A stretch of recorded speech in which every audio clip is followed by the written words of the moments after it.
Pierre Morel, vous étiez en direct de Rio. Et on reste à Rio, enfin presque, avec vous, Bastien Bory. Bonsoir Bastien. Bonsoir Estelle. Alors c'est vous qui tenez les comptes, si j'ose dire, pour le compte de médailles francophones. On en est où ? Alors, c'est assurément la journée des Suisses. Hier, la journée des Bleus, aujourd'hui, la journée des Suisses. A commencer par Fabian Cancellara, qui vient de remporter la médaille d'or en contre-la-montre individuelle. C'est du cyclisme. Il vient de réaliser l'exploit tout juste, la course vient de se terminer, devant Chris Froome, qui n'a pas pu faire mieux que 3e. Une autre médaille maintenant chez les Suissesses. La Suissesse Heidi Diethelm-Gerber a remporté le bronze au pistolet 25 mètres. À 47 ans, elle est l'une des sportives les plus âgées de ces Jeux. Elle a commencé sa carrière dans le tir à 40 ans. Et puis désolé Estelle, mais on va enchaîner par une déception. Gévrise Eman, la Française championne du monde de judo de moins de 70 kilos, espérait décrocher le dernier titre manquant à son palmarès.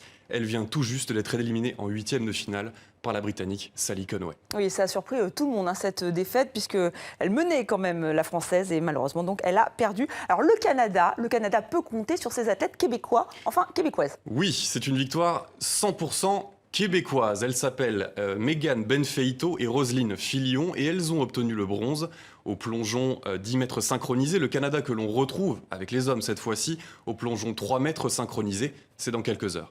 Et puis, comment terminer sans parler évidemment de Michael Phelps. Le voici à l'écran, le Kid de Baltimore. Il montre fièrement la 21e médaille d'or de sa carrière, remportée sur le relais 4 fois 200 mètres. Il avait gagné sa 20e médaille quelques heures plus tôt sur le 200 papillon. Michael Phelps, de très loin l'athlète le plus titré de l'histoire.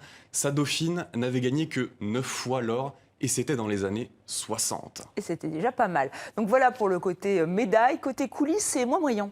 Oui, on commence par une nouvelle disqualification pour dopage. Elle concerne le boxeur irlandais Michael O'Reilly, contrôlé positif aux substances récréatives. Il n'a que 23 ans. Et puis, une image maintenant, celle d'un bus pris pour cible. On va le voir à l'écran. Il transportait des journalistes accrédités pour les Jeux. Ça s'est passé cette nuit.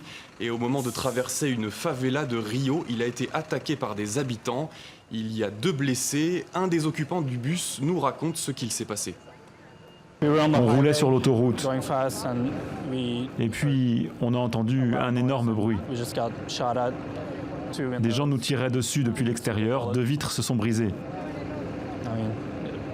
Je suis vraiment choqué, je n'ai plus aucune motivation, je veux juste rentrer chez moi.